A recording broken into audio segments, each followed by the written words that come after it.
G'day guys, welcome back to my channel. My name is Wildkard. So, this is the second week of the November international tests for the Wallabies. Number one in my heart. Also number one in the world. We will be heading up to France to play, to play the Grand Slam champions of the Six Nations. Oh boy. For the first time ever, I think, this is the one team that is better than the Wallabies in absolutely every aspect of the game. The French are bigger in the four-pack, they're better at scrummaging, they're better at lineouts, they're better at running the ball, they're better at kicking the ball, their halfback is better than our halfback. They're even better than us. Yes, they are actually better than us when it comes to cheating. I just noticed this because I remember, right, Anthony Jellock taking a dive, this guy, right, taking a dive against us in 2021, okay?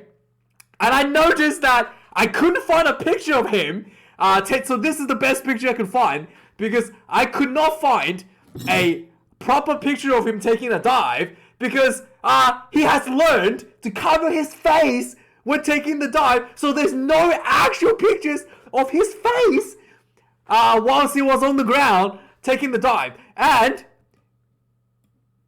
Nick forgot to cover his own face. Nick, amateur error, mate. Amateur error. Need to cover your face so nobody can get a picture of you taking a dive. Nick, come on, mate. Get better. Get better. Come on. For the nation, get better. Okay? So Nick White, forever etched in history with his face exposed, taking a dive, whereas the French, they're better than us at diving. Learn to cover his face. Oh man. Sorry, I gotta answer this call. Hey, big boy. What's up, mate? Yeah.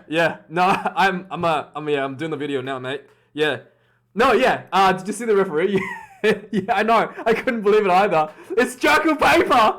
Yeah, I know, dude. Yeah. No, dude. He will definitely take a bribe, dude. Just. Sorry, mate. I don't know what that was. Yeah, no, he'll definitely take a bribe. Yeah, accidentally press the button. Yeah. Yeah, dude. Just call him. Oh no, just ask Nick. He's got the number. Nick who? Nick Berry, you moron. Who else? You think Nick Wise has his number? Just call Nick Berry. They're like mates. Yeah, just call him. He will have his number, and then just say some Afrikaans to him, and he'll love it, and he'll take the bribe. Yeah, just say something like, I don't know, lekker leafy boot, and then just offer him like $200. Yeah. No, that's enough.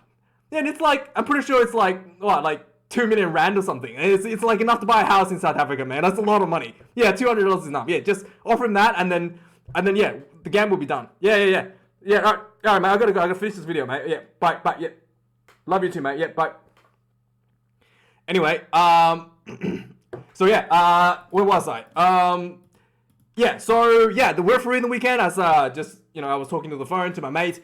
It's Jacko Paper, the South African referee. So that'll be an interesting twist to the match. But Matthew Reynold, we will never forget the atrocities you inflicted upon the nation of Australia. Okay, in the Rugby World Cup next year, we will send Nick Berry to eliminate France in the quarterfinals. Mark my words, we will do it.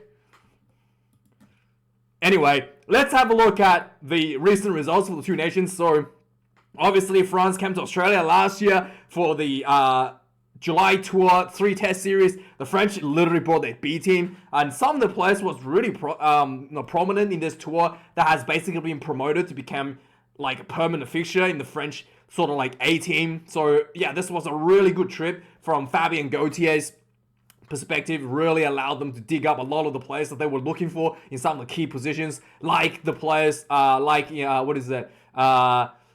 think it was Villiers. Is it Villiers or Jaminet, I think, and then I'm pretty sure Cameron Wilkie was one of the players that kind of like got their kickoff in their international career in this tour. This was against the French B team, but the French B team This was super close, almost beat Australia. You can see the score, 23-21, 26-28, 33-30. All these incredibly close results for both teams. Against the French B team, that was quite impressive for the French perspective. So this will be a game played in Stade de France, and this obviously home ground advantage to France. And this time, the French is playing the full starting lineup with a number of the big players returning from injuries as well, including the captain, Oliver. Charles Olivon returning to the flanker position. He has been injured for a very long time. He hasn't played Six Nations for a while as well. So we shall see how that's going to go for the French team. So in terms of recent results for the French, like I said, Grand Slam champions in 2022, absolutely unbeatable. They did not have the smoothest run to the Grand Slam. With all being said, they did have a little bit of a struggle against Ireland. They did kind of came out like really good against Ireland, and then slowly it looked like maybe the fatigue built up a little bit, and Ireland was able to bounce back within range to kind of like steal the game before France able to close out in the end to seal the deal. And also another kind of like surprising performance by the French team was against the Welsh. The Welsh was nowhere near the top of the pecking order in the Six Nations this year, but France almost lost to Wales in Cardiff. This was super close, as you can see, 9 points to 13. Welsh did have that, home ground pride behind them, but again, not really the smoothest. Like, that was a very close result for the French.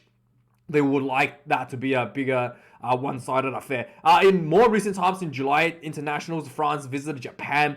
They had 2 tests against Japan. Again, both tests weren't the easiest wins of the French team, but then again, the French did bring more of a tier 2, B, like A/B team into the Japanese into this July test series. So in the first test, Japan was pretty neck and neck with France before the French team put away the scoreboard to 42-23. It was much closer for about 60 minutes or so, and then the second test was even closer. Japan was literally winning, I think, all the way to the very end of the game before the French starts again just edging themselves ahead to win that second test over Japan.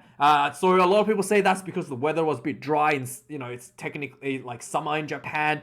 There was also talks that the French was running the B team, yada yada yada. But overall, and also obviously credits Japan for growing. But regardless, I think the French got what they wanted, which is giving their new players an opportunity to play and come out winning, which is exactly what they did. So how the Wallabies going to win this game? It's going to be very, very difficult because the French still is undefeated in 2022. For the Wallabies, however, let's quickly have a look at the fixtures. Result. So the Wallabies, on the other hand, has a pretty poor result this year. They had some they lost to England in the Test series, despite England sustaining pretty big injuries to multiple key players, including players like Maro Itoje, Tom Curry, were all injured during the tour, and the Wallabies was still not able to close out England and lost the series. So then Wallabies went on to Argentina, winning 1 test, then went on to lose probably the most embarrassing loss I've ever seen from the Wallabies. 48 points to 17, a flogging. And never in my life did I think that Argentina could absolutely flog the Wallabies. It's like, only a few years ago when Argentina first beat the Wallabies, and suddenly they're flogging the Wallabies. It was beyond my comprehension. That was just absolutely awful, disgraceful performance. And then the Wallabies somehow put out a win against the Springboks, then proceed to lose 3 games in a row. Yeah, there was a close one with a bit of cheating from Matthew Reynolds at Melbourne in the first Bledisloe Cup test, but in the second test, which was the last game of the Rugby Championship, the Wallabies got destroyed by the All Blacks. That was an abysmal performance to say, and very disappointing. Last week, Wallabies did get a bit lucky to come out with 15 points to 16 win over the Scotland due to King Horn missing a crucial final kick to win the game. But overall, the Wallabies, very lucky to win last week, and not looking like they're gonna be. Not looking like this is gonna be an easy affair for the men in gold. So let's have a look at the lineups between the two teams. First up in the front rowers, this is a huge front row from the French team. Cyril Bay, pretty much a veteran now for the French team, has been starting the number 1 jersey quite consistently, and he's been just delivering that solid platform that the French team is looking for. Just basic bread and butter stuff, nothing too fancy. Don't expect him to run too much of the ball. He might get a few breakdown here and there, but his key advantage is his scrummaging. He just comes in and scrum hard. Julian McCond, also excellent for the French team. Very good line-out operator, and also that scrummaging, just big hard scrummaging. And this is probably the biggest, most scary weapon for the French 4-pack. And Uni Antonio, he used to be apparently over 160 kilos. At the moment, the latest report, according to Fox Sport, he's 152 kilos. He's still the biggest rugby player in the world at the moment. He's almost 2 meters tall. I mean, if he trimmed down like another 10 kilos, he could be a lock. So that's how tall and big he is. He's absolute monster. And he is, that dominant figure in the French 4-pack that again and again helps the French edge themselves with an advantage when it comes to the scrummaging. And I do have a bit of a criticism for obviously not criticism, but obviously with his size comes a little bit of a fatigue late in the first half, especially. So that was the time when the Irish were able to kind of like come back late in the first half and early in the second half before he was substituted off. So some of these big forwards may have a little bit of a gas tank issues, but overall they do exactly what they were asked to do. Big mongrel and just, big hard scrums and work those tight spaces exceptionally well. For the Wallabies, James Slipper comes in number 1. He will be the captain once again this weekend, I believe. I'm pretty sure he's still the captain. The loose prop, James Slipper, alongside of Inde Parecki, and also the promotion of Tanela, the Tongan Thor, Tupou. He comes back at number 3. I think Alan Alatoa had a concussion or something. Yeah, it does have a little injury because he's not on the bench. But the Tongan Thor last week was quite impressive. I have not seen dominant scrum from Tongan Thor this whole season. Like last season, he was extremely dominant. His form has been off a little bit this season. But last week against the Scottish scrummaging, especially against players like, the Scottish scrum has been pretty, sturdy this year, especially with Xander Fagenson being, developing as a more and more prominent international prop. Tongan Thor came on and really did a number on the Scottish on the front rowers, and I was quite impressed. So this will be a huge shift for him, and maybe if we're lucky, if the stars align, we might see the Tongan Thor run into the Antonio and see what happens. Maybe the Earth will stop spinning after the collision. Maybe a black hole will be created. I don't know, but I'm excited to see what's going to happen. Tongan Thor colliding into the biggest rugby player in the world, Winnie Antonio, and I can't wait to see that.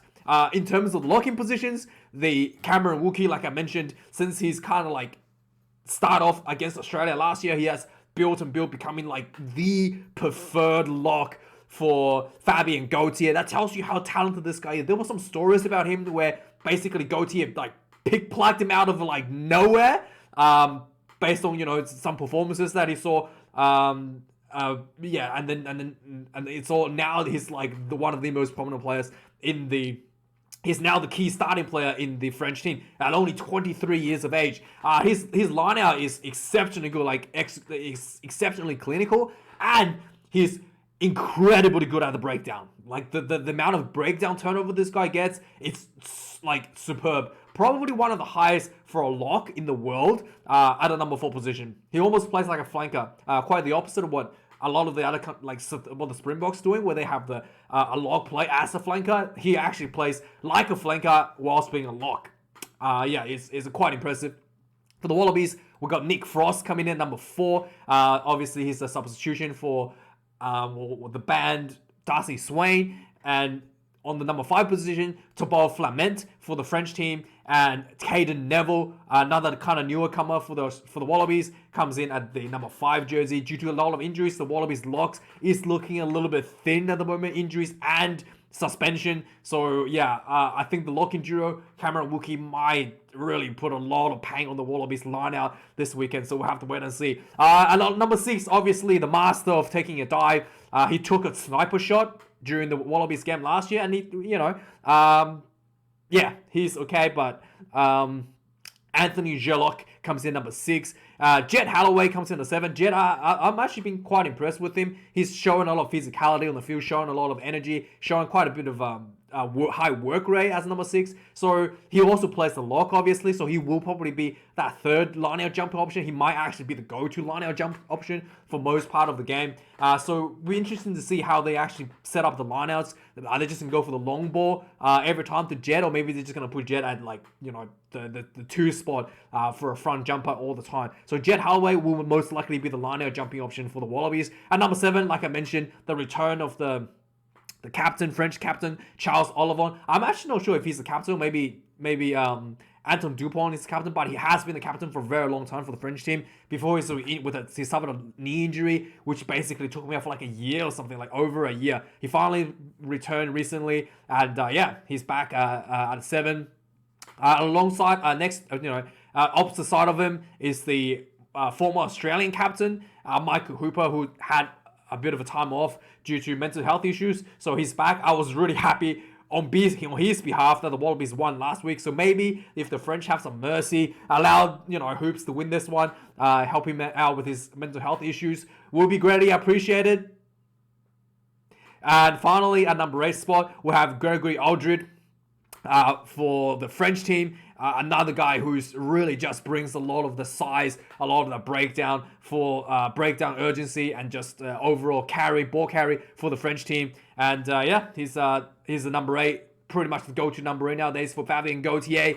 And Rob Valentini is the go-to number 8 for the Wallabies. He's a really good ball runner, almost double up as an extra back in the back line, a good defender as well. And Rob Valentini. He's a big ball running option for the Wallabies. You'll be interested to see how the Wallabies set him up through some of the gaps on the field on the weekend, should there be any.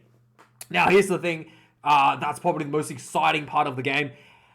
Coming in at number 9 for the French team, Anton Dupont. This guy is so spectacularly good. Australia has not played against him, I don't think. He wasn't here last year during the July tour, so he is so good. He is unbelievable. If there's Fabien Gauthier might be the father of the French flair, considering the stuff that he did in the 90s that upset the All Blacks. Anton Dupont is like it's like basically the French experiment that came out of the laboratory where they took the French pride and then just somehow managed to synthetically generate that into a person. And that person is Anton Dupont. He is absolutely the most electrifying, the most unbelievable number 9 in the world. He almost plays like a number 10. The style he plays has not been replicated by anybody else in the world. The only player I think might have the talent to replicate the style is Fakatava from the Highlanders in New Zealand. But outside of him, nobody in the world comes even close to the athleticism, the talent, the ball handling, the vision around the field to play as a number 9, as Anton Dupont. He's just unbelievable. He gets the ball and you just don't know what he's going to do. He can run the ball, he can pass the ball, he can kick the ball. Everything he does is dangerous. He can see the space in like 3 dimensions or something, in 4 dimensions or something, and then he will just put the ball exactly where it needs to be, and he will either personally chase it down, set it up for his teammates, or he'll set up his teammates through a gap somewhere. He is absolutely spectacular. He's like almost like a number 10 merged into a number 9. It's unbelievable player. Next to him, Nick White.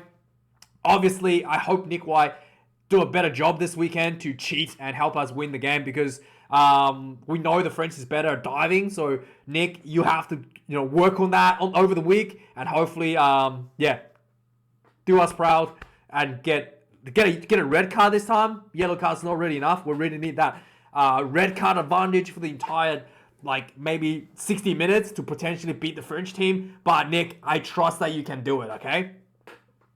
For the nation. At number 10, Romain Ntamack, another just super talented player for the French team. I think his dad used to play for France. Again, 23 years of age. He's already like the go-to number 10 for the French team. Again, his passing game, his little kicking game as well is just exceptionally dangerous. He's able to again and again and again create a space, find space for his wingers out wide. And yeah, just both with the boot and with the passing, he's incredibly dangerous. Bernard Foley, on the other hand, for the Wallabies, I felt like his performance last week, again, quiet down a little bit. I thought his first test against the All Blacks was exceptionally good. And I thought that was the performance that we were gonna see last week and the second test against the All Blacks. But yeah, his performance hasn't been that good at this point. I almost feel like maybe Nola Seo deserved this spot, but we have to see. I feel like outside of his goal kicking, which was 100%.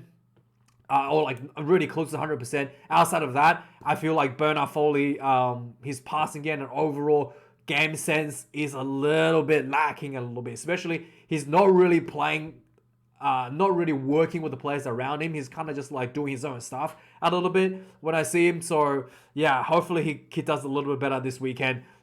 In the winger position, Yoram Moefana. Again, this was a newcomer for the French team. He was, I think, called in as an injury, maybe in the Six Nations, maybe at the November Internationals last year.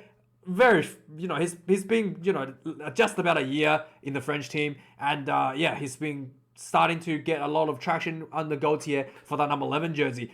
Tom Wright seems to be the go-to has settled to the number 11 jersey now for the Wallabies. Tom Wright brings some really good kicking game for the Wallabies. Pretty good under the high ball, and as well as some pretty good footwork on the wing position. So Tom Wright, quite happy to see him at number 11. The center combinations. Now, this is something where I think the French has another big advantage over the Australians. Jonathan Dante is an absolute brutalizer in a number 12 jersey, and Gael Fickou also another brutalizer in the 13 jersey. So both the centers, or the French centers, are loves to run the ball at you, and they're both just, absolute brutalizers when it comes to running with the ball. Extremely dangerous. And I don't know, Lalakai Foketi, I honestly, he is selected over Hunter Paisami. I feel like this is going to be a tough game for him and tough game for Hunter in the second half against both the French centers.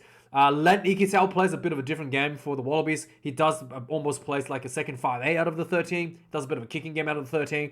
I wouldn't be... Yeah, this is a completely different style from the French team in comparison to the Australians. At number 14, one of the most dangerous, probably the most dangerous man this weekend on the field, Damien Penault.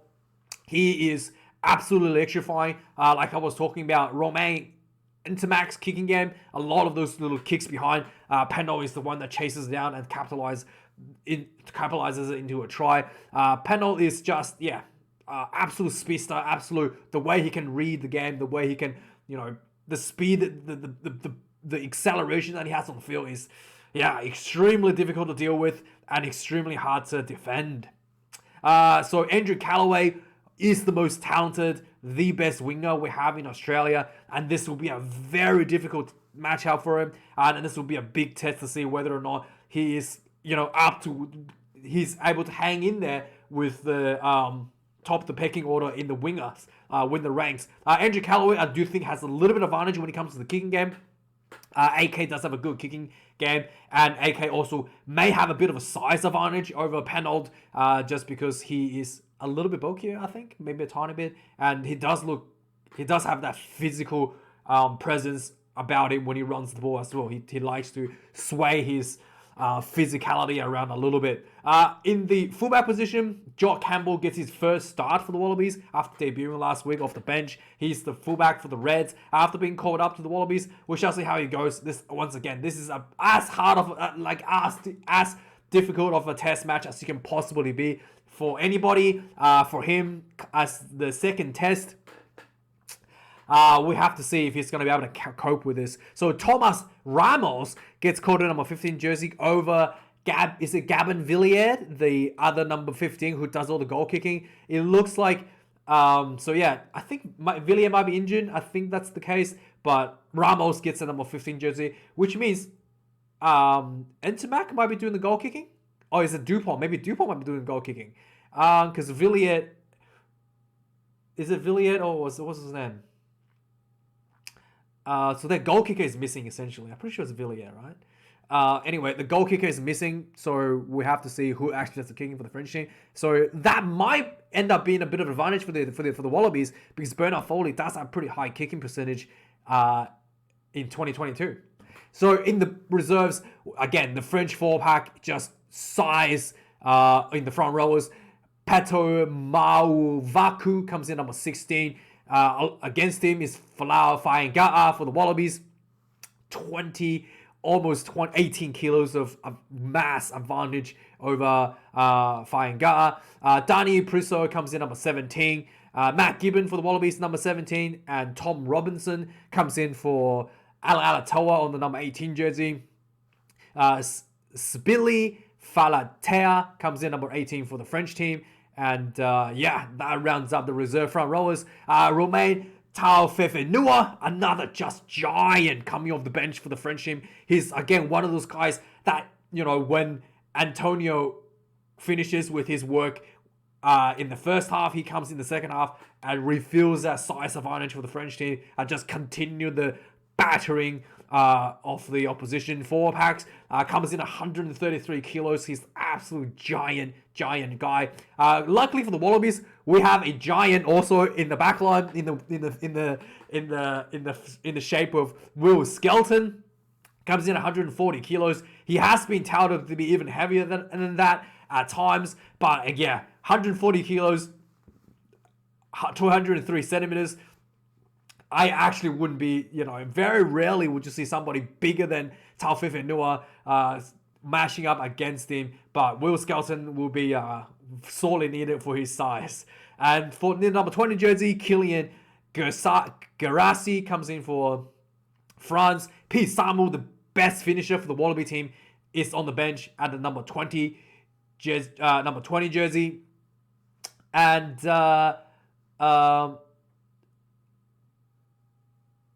so Pete Samuel, I do feel like, despite the fact that he is the best flanker for the Wallabies, he coming off the bench as a finisher for the Wallabies might be the only, opportunity the Wallabies have to potentially eke out a bit of a period where they can just really take hold of the game in the second half. But big task is laid upon Pete Samuel for this game. Number 21.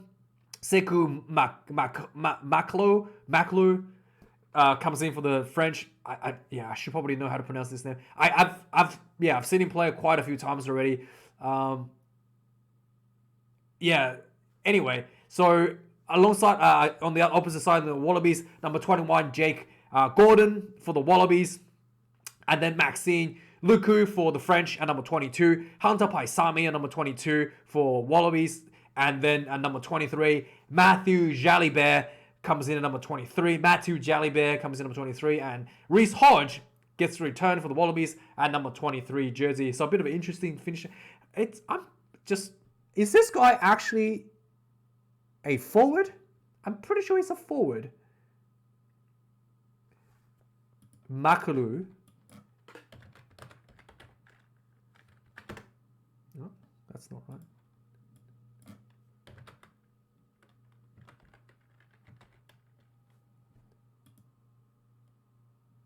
Pretty sure he's a forward.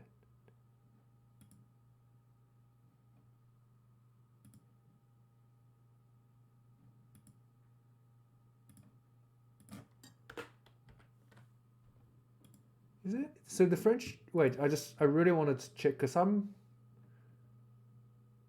Oh, yeah, he's a forward. So the French is playing 6 forwards. Wow. The French is the new Springboks.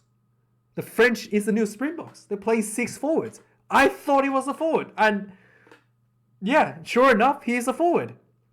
Wow. The French is going to be playing. It's going to be the new Springboks. Yeah. Wow. That is interesting. So that puts a spanner, another just, layer of difficulties for the Wallabies with an extra forward on the bench for the French. It means that the second half, like I said, that fatigue issue for the French because of some of the larger guys. It's not going to be an issue anymore because they're going to have an extra forward to refill that fuel tank in the forward pack. Wow. Anyway, thanks for watching this video, guys. I really do appreciate it. Like, comment, and subscribe. Let me know your predictions. I think the Wallabies will win this one by 5. Let me know your thoughts. Thanks for watching. Cheers.